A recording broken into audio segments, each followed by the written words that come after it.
there's proof that I made it in. Nothing's happening yet, nothing's really started yet. It's not even 8 in the morning, but we've made it in on day 1. Let's see. The place is lots of fun already. We haven't really done much yet. The first person I met was actually Ola. Had a bit of a chat with Ola. Not that I'm familiar with Ola already. You know, we kind of had a bit of a chat, and now I'm just basically, since nothing's happening yet, I'm looking for people rather than things and booths so far. Legator, they don't like me. I don't think anyway. This is a very, very nice place. Like, we can just get sort of a... Yeah, this is a really cool place. I mean, it's a giant... This is one of the floors, and we haven't seen a third of it yet.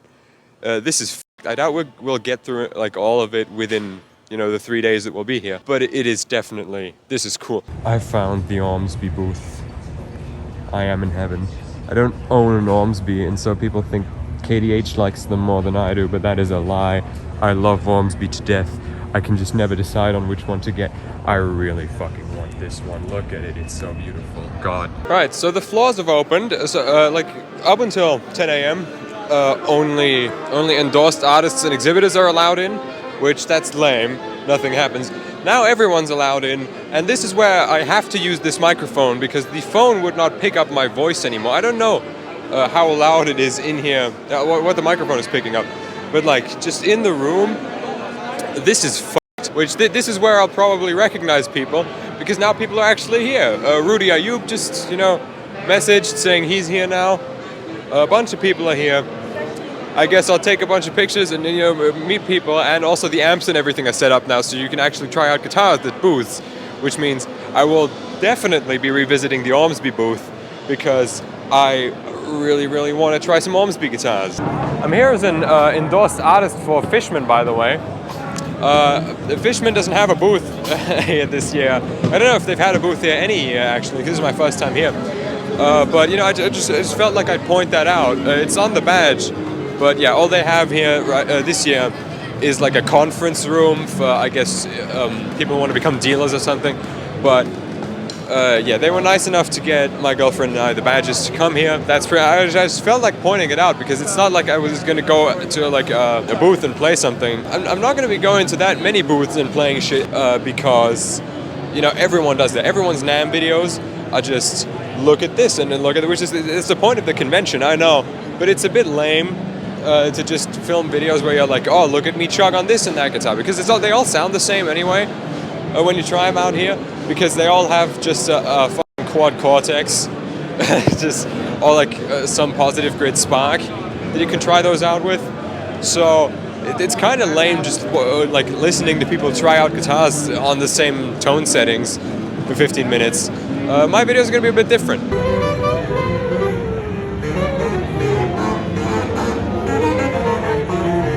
Yeah, so I just came to this company to try this thing out because it has speakers in it. So it's to be assumed this is it doesn't have batteries in it in the back, but I assume that if it did, this would be like a self-amplified guitar, which is kind of cool. It's kind of neat for travel, I guess. It's a decent guitar. I actually quite like I don't like the shape. You know, I don't like those. I do like the color. Color is insane. I like that it's a bit, you know, it's a bit small, travel sized. Yeah, again, sadly you can't hear it. What I am noticing though is that all of these guitars are literally just other people's designs. Take a look at this one. This one is nuts because this is the exact body and like everything of Fender's, not the Acoustasonic, you know the series. You know these. There was a big hype around these when they first came out, and this is the exact same thing. I've held and played those. This is the fucking same thing, except they've taken it and they've put their name on it. So this is funny because none of these designs belong to this company. It isn't unusual to make like Strat copies and whatever, but all of this is like, this is Legator, this is obviously Gibson. Yeah, all of this is like Ibanez and Legator. And the only original designs are the self-amplified ones, which I'm sure would be cool had they put batteries in them. Look they did the thing. I hope the mic is like, done the best I can to kind of, you know, semi-tune this by ear with all these people here. But, you know, just take a listen.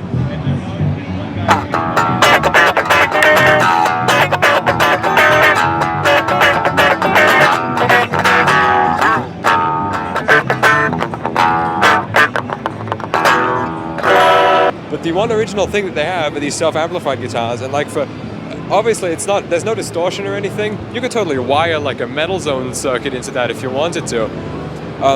But you know, it is actually really cool to have these self-amplified guitars amongst all of the stuff that isn't their design. Besides this thing, because I've never seen anything look like that thing. I think that's for good reason, because this looks super f***ed up. Look at the headstock.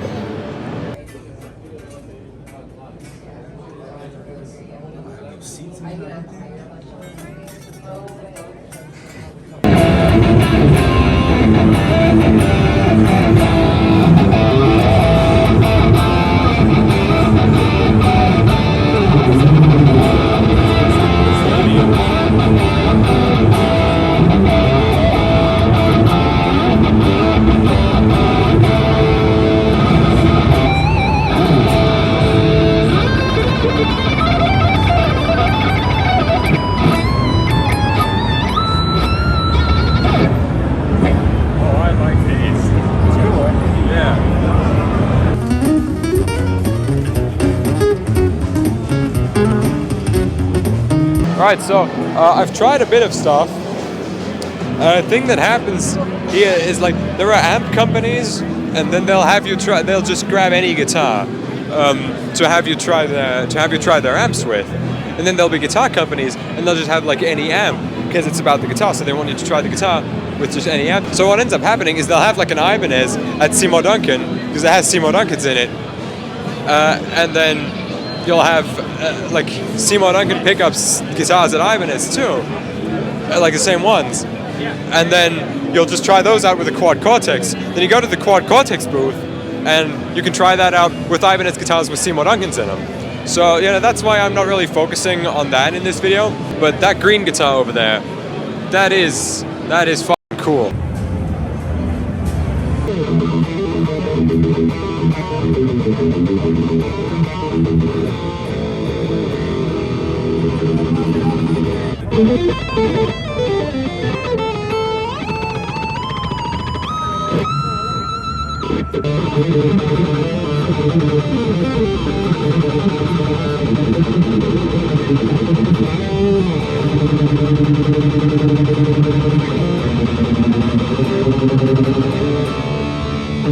Okay, we are descending into the depths of human hearing with this fucking thing. I'm not a 9-string, my name's 6-string TV for a reason, but...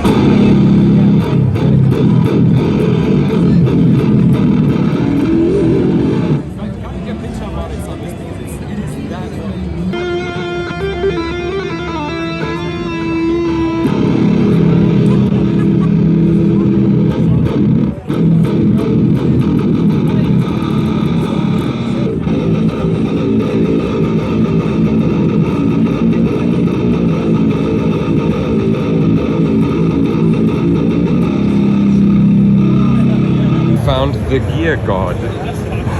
There's Donna. I have like one of the biggest booths just smack dab in the middle of the thing. They are great. I love them. They sponsored a bunch of my videos. I have like half the stuff in this booth I have at home because they sent it to me. Love them. I don't know what the technology behind this is that this lights up like that, but I really like it. It's like it's controlled by the application. Oh right. It has like, all right. It has like. I had the one before this. Did a giveaway with one of those, but this is cooler. It's a thicker one for sure, but I really like. It's still just as like nicely playable, and it has the cool LEDs in the fretboard that are controlled by an app. I like this. Tell me what you just told me, but do it again. Yeah. All right. So. These are electric guitars made of composite, so there is no gram of wood. And actually this one is super special because it has like a fabric that looks like a layer of snakeskin with 24 karat gold on edges inside, laminated into the epoxy. So yeah. Yeah, no, that is beautiful. I'd love to try that one out.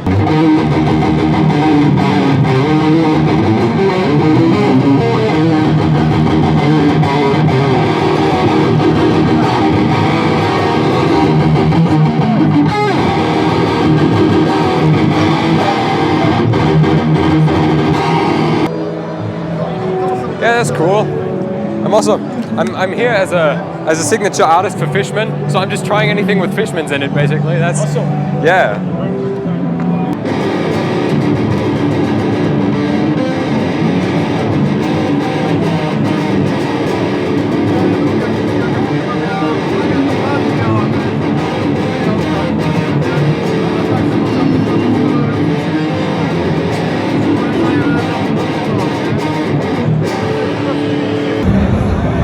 So this is an example of how to watch a crackle finish job, I guess. I don't like the unevenness. Welcome to the drum section, commonly referred to as Hell on Earth. I don't know if you can hear me. I can't hear me, so that's lovely. Yeah, there's like 60 people here trying out 60 different drum kits, playing 60 different things.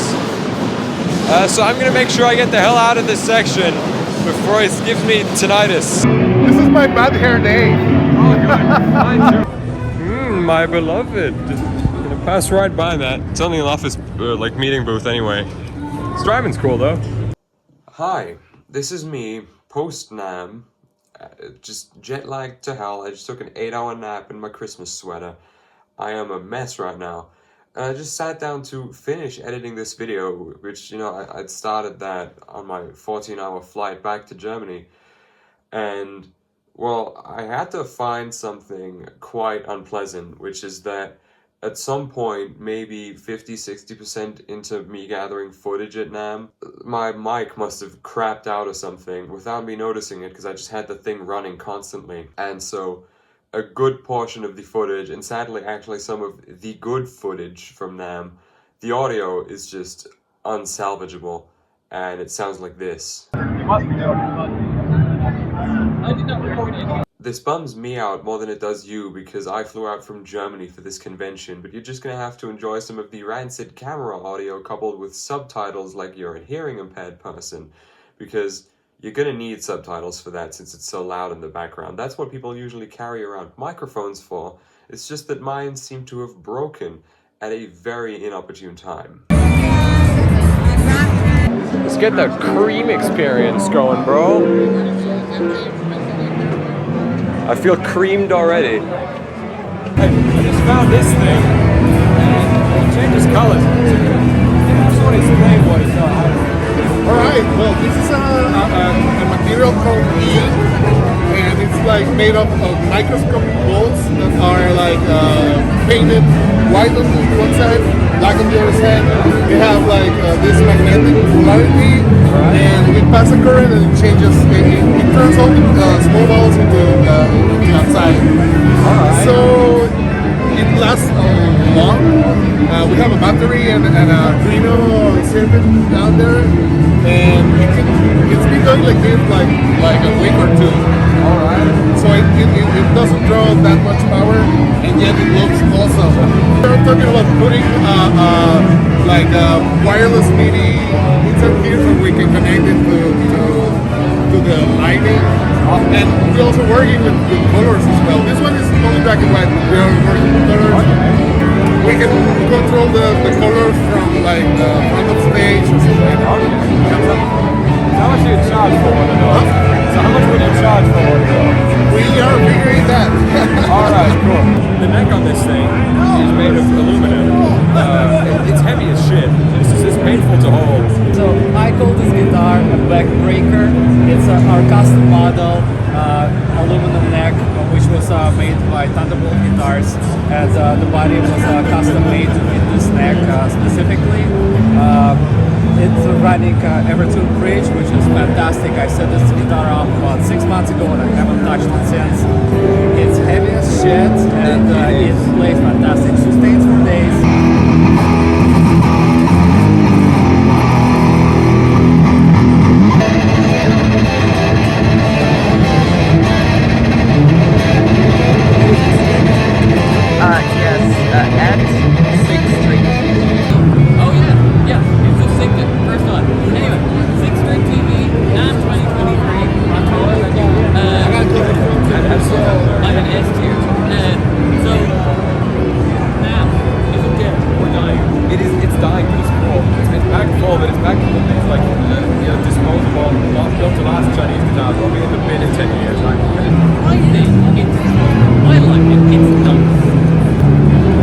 I had to break the internet for a second by being in the same room together.